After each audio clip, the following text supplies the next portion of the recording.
వయసు దాటిన వారిలో ఎక్కువ పంటి సమస్యలు వస్తూ ఉంటాయి. అసలు కారణం ఏమంటారు?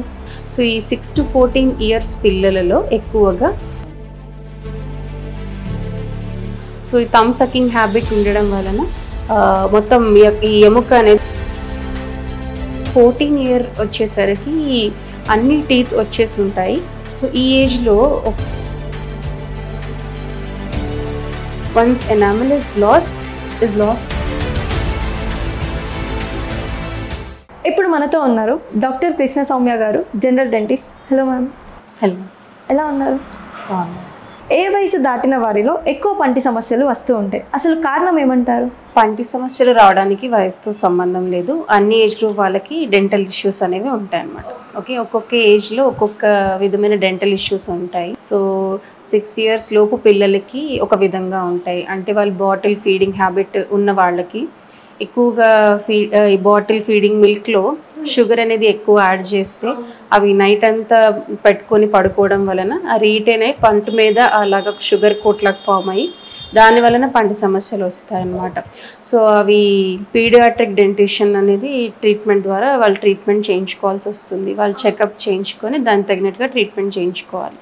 6 ఇయర్స్ నుండి 14 ఇయర్స్ లోపు వాళ్ళకి ఒక విధమైన డెంటల్ ఇష్యూస్ వస్తాయి. పిల్లలు చాక్లెట్స్ ఎక్కువ కన్జ్యూమ్ చేయడం వలన, వాళ్ళకు ఉండే habits like finger thumb sucking habit ఉండడం వలన టీత్ అనేవి చాక్లెట్స్ అన్నీ కన్జ్యూమ్ చేస్తే దానివల్ల టీత్ అనేవి పాడవడం, క్యావిటీస్ లాంటివి ఫామ్ అవుతాయి. సో ఈ థమ్ సక్కింగ్ హ్యాబిట్ ఉండడం వలన మొత్తం ఈ ఎముక అనేది ముందుకు వస్తుంది. దాని వలన ఎత్తుపళ్ళు అనేవి రావడానికి ఛాన్సెస్ ఉంటాయి. సో ఈ 6 to 14 ఇయర్స్ పిల్లలలో ఎక్కువగా ఈ మిక్స్డ్ డెంటిషన్ అంటే పాలపళ్ళు ప్లస్ పర్మనెంట్ పళ్ళు కలిపి ఉంటాయి. సో ఇటువంటి టైంలో పేరెంట్స్ అనేది పాలపళ్ళు టైంకి ఊడుతున్నాయా లేదా అనేది చెక్ చేసుకుంటూ ఉండాలి.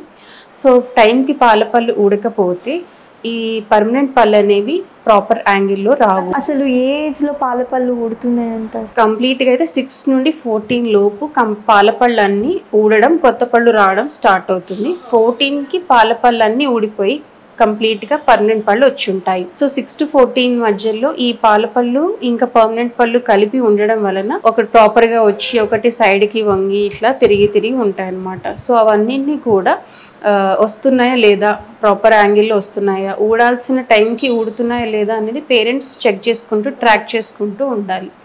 సో ఈ 14 ఇయర్ వచ్చేసరికి అన్ని టీత్ వచ్చేసి ఉంటాయి. సో ఈ ఏజ్లో ఒక ఎస్టిమేటెడ్గా ఒక ఐడియల్గా ఉన్నాయా లేదా టీత్ అన్నీ ఈ వంకర అవి లేకుండా, ఓకేనా, క్రౌడెడ్ అవి లేకుండా ఉన్నాయా లేదా చెక్ చేసుకోవాలి. సో ఈ క్రౌడెడ్ ఉన్నా వంకరగా ఉన్నా సరే ఈ టీత్ అన్నిటిని సెట్ చేసుకునే అవకాశం ఎక్కువగా ఉంది ఈ ఏజ్లో. 14 నుండి 20 ఇయర్స్ ఏజ్లో ఈ టీత్ ఏదైనా సరే మనకి యాంగిల్ ప్రాబ్లం ఉన్నా, కరెక్ట్గా బైట్ లేకపోయినా, ఇది లాంగ్ లైఫ్లో మనకి 60 ఇయర్స్ వరకు కూడా అదే బయట క్యారీ ఫార్వర్డ్ అవుతుంది. సో ఆ కరెక్షన్స్ ఏమైనా ఉంటే ఎర్లీ ఏజ్లోనే అంటే 14 to 20 లోపు మాత్రమే మొత్తం క్లిప్స్ ట్రీట్మెంట్ ద్వారా మనము సెట్ రైట్ చేసుకునే ఛాన్స్ ఉంది. తర్వాత ఏమైనా ఛాన్సెస్ ఉండవా?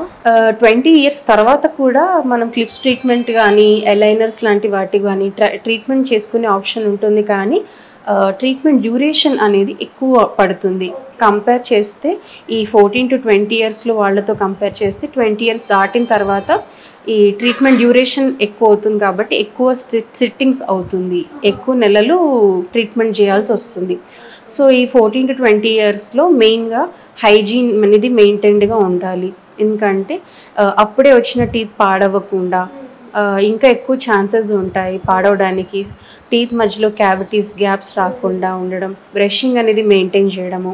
సో అప్పుడే వాళ్ళు ఒక డెవలపింగ్ ఏజ్లో ఉంటారు కాబట్టి సో మెయింటెనెన్స్ కూడా వాళ్ళు మెల్లమెల్లగా ఇంప్రూవ్ చేసుకుంటూ ఉండాలి. అప్పటి వరకు పేరెంట్స్ మెయింటైన్ చేస్తారు, అప్పటి నుండి వీళ్ళు మాత్రమే వాళ్ళు ఓన్గా హ్యాండిల్ చేసుకుంటూ ఉంటారు వాళ్ళ హైజీన్ అనేది. సో వాళ్ళ మెయింటెనెన్స్ మీద చాలా డిపెండ్ అయి ఉంటుంది. సో ఈ యూజువల్గా ఆఫ్టర్ 20 ఇయర్స్ వచ్చేసరికి 20 నుండి ఒక 60 ఇయర్స్ వరకు ఏజ్ గ్రూప్లో క్యావిటీస్ కూడా వస్తాయి, వేరే చిగురు సమస్యలు కానీ అవన్నీ కూడా వస్తాయి. కానీ అవి లైఫ్ స్టైల్ వలన వస్తాయి అన్నమాట.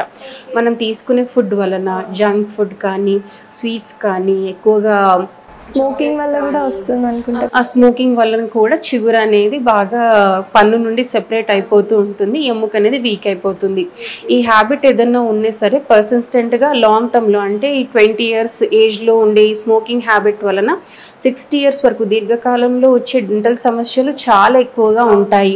సో అటువంటివన్నిటిని ఎవాల్యుయేట్ చేసుకోవాలి. ఓకేనా. అంటే మెయింటెనెన్స్ అనేసి వచ్చేసరికి ఎప్పటికైనా డెంటిస్ట్ చెకప్ చేయించుకోవడము, ఏదైనా క్యావిటీ ఫామ్ అవుతున్నప్పుడు మొదలలోనే అది రిమూవ్ చేసేసుకొని సిమెంట్ ఫిల్లింగ్స్ లాంటివి చేయించుకుంటే బెటర్ అన్నమాట.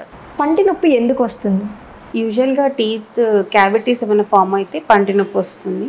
నొప్పిని మనం 2 ways కింద డివైడ్ చేస్తాము, పెయిన్ అండ్ సెన్సిటివిటీ. పెయిన్ అంటే పొడిచినట్టుగా వస్తుంది అనమాట, సెన్సిటివిటీ అంటే జివ్వుమని వస్తుంది.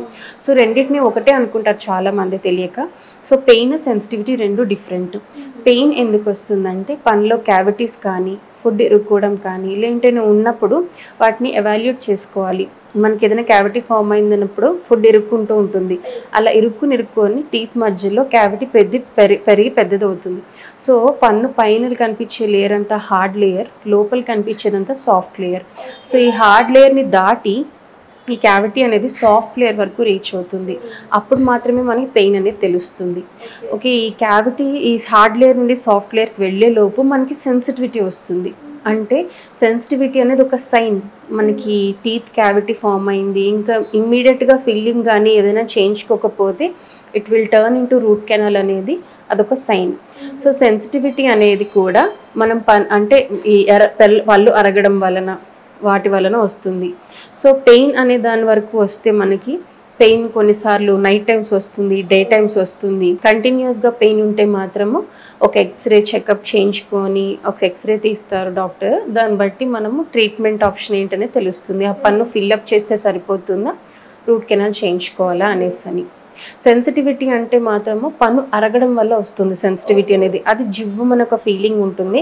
ఏదైనా కూల్ వాటర్ కానీ మోస్ట్లీ పెద్దవాళ్ళలో వస్తుంది, పెద్దవాళ్ళలోనే వస్తుంది. ఎందుకంటే చిన్నపిల్లలకి ఎనామల్ ఎనఫ్గా ఉంటుంది థిక్నెస్తో, వాళ్ళకి సెన్సిటివిటీ వచ్చే ఛాన్సెస్ తక్కువ. కానీ పెద్దవాళ్ళల్లో ఎనామల్ అరిగే కొద్దిగా వచ్చేది సెన్సిటివిటీ. కూల్ వాటర్ తాగినా ఐస్ క్రీమ్ తినలేకపోతున్నాం అని అంటారు. ఎగ్జాక్ట్లీ. ఐస్ క్రీమ్ కానీ కూల్ డ్రింక్ కానీ తీసుకునేటప్పుడు సడన్గా ఒక షార్ప్ షూటింగ్ సెన్సిటివిటీ అనమాట, అంటే జివ్వు మన లాగుతుంది. బట్ ఈ సెన్సిటివిటీని పెయిన్ ఎలా డిఫరెన్షియేట్ చేసుకోవాలంటే సెన్సిటివిటీ అనేది తినేంతసేపే, తాగేంతసేపే, అది రిమూవ్ అయిపోయిన తర్వాత అంటే తాగడం స్టాప్ చేసేసిన తర్వాత నార్మల్ అయిపోతుంది. ఓకే. అది అలాగే మనం పెయిన్ సెన్సిటివిటీని డిఫర్ చేసుకోవాలి.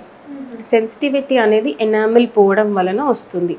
సో ఎనామిల్ పోయిందంటే ఎదర్ క్యావిటీ ఫామ్ అవడం వల్ల పోతుంది, లేకపోతే పన్ను మెల్లమెల్లగా అరగడం వల్ల కూడా పోతుంది. క్యావిటీ ఫామ్ అవడం అంటే ఇందాక నేను చెప్పినట్టు పన్ను పుచ్చిపోవడం ఇలాగా. సో ఈ ఎనామిల్ పోవడం అంటే ఫుడ్ హ్యాబిట్స్ వలన, అంటే కూల్ డ్రింక్స్ కానీ ఇవన్నీ కన్జ్యూమ్ చేయడం వలన సో టీత్ అనేవి మెల్లగా అరుగుతూ ఉంటాయి అన్నమాట. ఎక్కువ జంక్ ఫుడ్ తిన్నా కూడా జంక్ ఫుడ్ తీసుకున్నా కూడా అంటే యూజువల్గా ఈ బెవరేజెస్లో అసిడిటీ ప్రాపర్టీ ఎక్కువ ఉండడం వలన సో ఎనామిల్ కంటెంట్ అనేది మొత్తము అరిగిపోతుంది. So main core of the tooth enamel. Once enamel పోయిందంటే లోపల సెన్సిటివ్ లేయర్ అనే డెంటిన్ అనే ఒక లేయర్, ఆ లేయర్ ఎక్స్పోజ్ అయినప్పుడు దాని వలన వస్తుంది అన్నమాట సెన్సిటివిటీ. అసలు ఆ సమస్య తీవ్రతను ఎలా గుర్తించాలంటారు? ఇందాక నేను డిస్కస్ చేసినట్టు పెయిన్ సెన్సిటివిటీ అనేసి. పెయిన్ అంటే కంటిన్యూస్గా ఉంటుంది, నైట్ టైమ్స్ ఎక్కువగా ఉంటుంది. సెన్సిటివిటీ అంటే ఒక టైం డ్యూరేషన్ వరకు ఉంటుంది, తినేంతసేపు ఉంటుంది, తినడం విత్డ్రాల్ అయిపోగానే నార్మల్ అయిపోతుంది. సో అలా మనము పెయిన్ సెన్సిటివిటీ డిఫర్ చేసుకోవాలి. అండ్ పెయిన్లో కూడా కొన్నిసార్లు ఫుడ్ తినేటప్పుడు ఇరుక్కున్నప్పుడు మాత్రమే వస్తుంది. సో వాళ్ళకి బ్రషింగ్ అది చేసుకోగానే రిమూవ్ అయిపోతుంది. అది వెరీ ఇనీషియల్ స్టేజెస్లో క్యావిటీ ఉన్నట్టు దాన్ని కూడా మనము ఫిల్లింగ్ పెట్టుకునేలాగా చెక్ చేసుకుని పెట్టుకోవచ్చు. అంటే వన్స్ ఇంకా నర్వ్ వరకు రీచ్ అవ్వలేదు ఆ కండిషన్ అని అర్థము. ఆ విధంగా మనము పెయిన్ సెన్సిటివిటీ అని డిఫర్ చేసుకోవాలి. దాని చికిత్స మార్గాలు ఎలా ఉంటాయి? ఇప్పుడు మీకు క్యావిటీ ఫామ్ అయినప్పుడు ఆ క్యావిటీని ఎక్కడి వరకు అయితే ఫామ్ అయిందో ఆ ప్లేస్లో సిమెంట్ ఫిల్లింగ్ చేసుకోవడము, బేసిక్ థింగ్. సో వన్స్ కొన్ని కేసెస్ బార్డర్ లైన్లో ఉంటాయి, అంటే అది రూట్ కెనాల్ చేసేది కాదు, ఇటువంటిది ఫిల్లింగ్ పెట్టేది కాదు, మధ్యలో ఉంటాయి. అలాంటప్పుడు మేము ఒక టెంపరీ సిమెంట్తో పాటు మేము ఫిల్అప్ చేసేసని ఒక 2 weeks అబ్జర్వేషన్లో పెడతాము. అబ్జర్వేషన్లో పెట్టిన తర్వాత ఈలోపు పెయిన్ రాకపోతే ఆ ఫిల్లింగ్ అలాగే ఉంచుకోవచ్చు అని తీసేసి పర్మనెంట్ ఫిల్లింగ్ పెడతామన్నమాట. అంటే ఫిల్లింగ్తోనే పోతుంది అన్నట్టు. ఇది మేము ఫిల్లింగ్ పెట్టిన తర్వాత ఒక 2 weeksలో అది రిపేర్ అవ్వకపోతే మనకి మళ్ళీ తిరిగి పెయిన్ వస్తుంది. ఆ పెయిన్కి వస్తుందంటే అదొక సైన్, రూట్ కెనాల్ చేయించుకోవాలి కంపల్సరీ అన్నట్టు. ఇదొక బార్డర్ లైన్ కేసెస్లో మాత్రమే మనం ఈ ట్రీట్మెంట్ ఆప్షన్ని చూస్ చేసుకుంటాము. మరో టాపిక్తో మళ్ళీ కలుద్దాం. అంతవరకు సెలవు. సైనింగ్ ఆఫ్ మౌని చౌదరి.